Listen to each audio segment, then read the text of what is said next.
Hello everyone, welcome back to my another new food video. আজকে আমি আপনাদের সাথে শেয়ার করব অলিভ বার বা জলপাই শক্তর রেসিপি। আপনারা চাইলে জলপাইয়ের দিন শেষ হয়ে যাওয়ার আগেই এই রেসিপিটা বানিয়ে ফেলতে পারেন। তো এই জন্য প্রথমে আমি নিয়ে নিয়েছি হাফ কেজি জলপাইগুলোর বিচি ছাড়িয়ে নিয়েছি আমি এরকম। এখন এগুলোকে আমি পানিতে সিদ্ধ করে নিব। আপনারা চাইলে এখানে বিচি সহ কিন্তু জলপাইটাকে সিদ্ধ করে নিতে পারেন। জলপাইটাকে সিদ্ধ করার সময় আমি অফ ক্যামেরায় একটু লবণও দিয়ে দিয়েছিলাম। তো এখন আমার জলপাইটা সিদ্ধ হয়ে গিয়েছে, এগুলোকে আমি এখন ব্লেন্ডারে ব্লেন্ড করে এরপর ছেঁকে নিব। আর এখানে ব্লেন্ড করার সময় একটা জিনিস মাথায় রাখবেন, যত কম পরিমাণে আপনার এখানে পানি ব্যবহার করবেন তত তাড়াতাড়ি কিন্তু আপনার এই জলপাই বারটা জাল দিতে কম সময় লাগবে। আর চেষ্টা করবেন ছেঁকে নিতে, এতে করে একটা স্মুথ পেস্ট পাওয়া যাবে। যেই পেস্টটা দিয়ে আপনারা যদি বারটা বানান তাহলে সেক্ষেত্রে বারটা একবারে দোকানের যে ম্যাঙ্গো বার পাওয়া যায় সেই ম্যাঙ্গো বারের মতোই স্মুথ একটা বার হবে।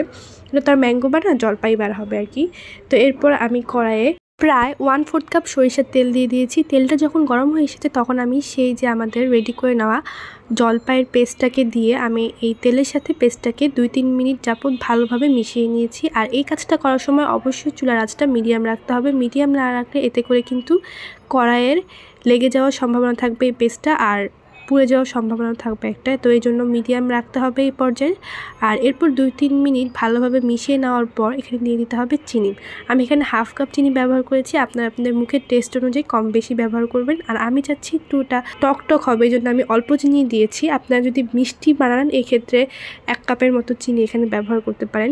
তো চিনি দেওয়ার পর দেখা যাবে এই জলপাইয়ের থেকে পানি ছেড়েছে, তখন এই পেস্টটাকে আরও ভালোভাবে 2-3 মিনিট জাল দিয়ে নিতে হবে। এরপর আমি এখানে দিয়ে দিয়েছি বিট লবণ 1/2 চা চামচ, 1 চা চামচ চিলি ফ্লেক্স আর স্বাদ মতো লবণ।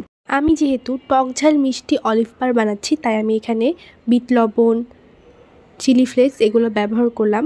আপনারা যদি শুধু মিষ্টি অলিভ বার বানান সেক্ষেত্রে চিনিটা ব্যবহার করলেই হবে।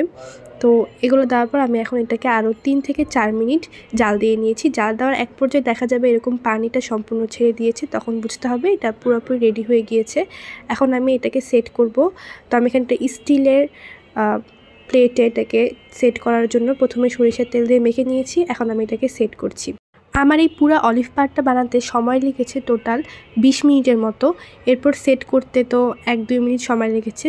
তো আমাদের বারান্দায় নর্মালি রোদের আলো আসে না, এই জন্য আমি এটাকে রোদের আলোতে শুকাতে পারিনি, চুলার নিচে 3-4 দিন রেখে শুকিয়ে নিয়েছি। তবে আপনাদের বারান্দায় যদি রোদের আলোটা থাকে তাহলে আপনারা সেই রোদের আলোতে চাইলেও এই জলপাই পাড়টাকে শুকিয়ে নিতে পারেন, এক্ষেত্রে সময়টা বেশি লাগবে। তো এরপরে আমার এটা এখন হয়ে গিয়েছে, আপনারা দেখতেই পাচ্ছেন কত সুন্দর এটা সেট হয়েছে, আর পুরো আম শক্তের মতোই একটা কালার এসেছে। তবে আপনারা চাইলে এই জলপাই বারটার কালার গ্রিন আনতে চাইলে গ্রিন ফুড কালারটাও ব্যবহার করতে পারেন। কালারটা আমি একটু অর্গ্যানিক রাখতে চেয়েছিলাম, এই জন্য আমি ব্যবহার করিনি। তো আমি এখন এটাকে সেট করে নিচ্ছি।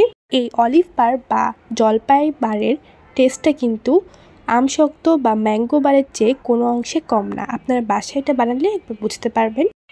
আর জলপাইয়ের সিজন শেষ হয়ে যাওয়ার আগেই আপনারা চাইলে অনেকগুলো জলপাইকে এরকম অলিভ বার বানিয়ে সারা বছরের জন্য সংরক্ষণ করতে পারেন। আমরা নর্মালি জানি যে জলপাইয়ের আচার বানিয়েও এটাকে সারা বছর সংরক্ষণ করা যায়, তবে আপনারা চাইলে এই প্রসেসেও জলপাইকে সারা বছর সংরক্ষণ করতে পারেন। আর জলপাই বার যে শুধু খাওয়া যায় এরকম কিন্তু না, এটা আপনারা বিভিন্ন তরকারিতেও ব্যবহার করতে পারবেন চাইলে। আমশক্তটা যেমন আমরা নর্মালি ব্যবহার করে থাকি বিভিন্ন রান্নায়, ঠিক একইভাবে জলপাই বারটাও আপনারা চাইলে ব্যবহার করতে পারেন।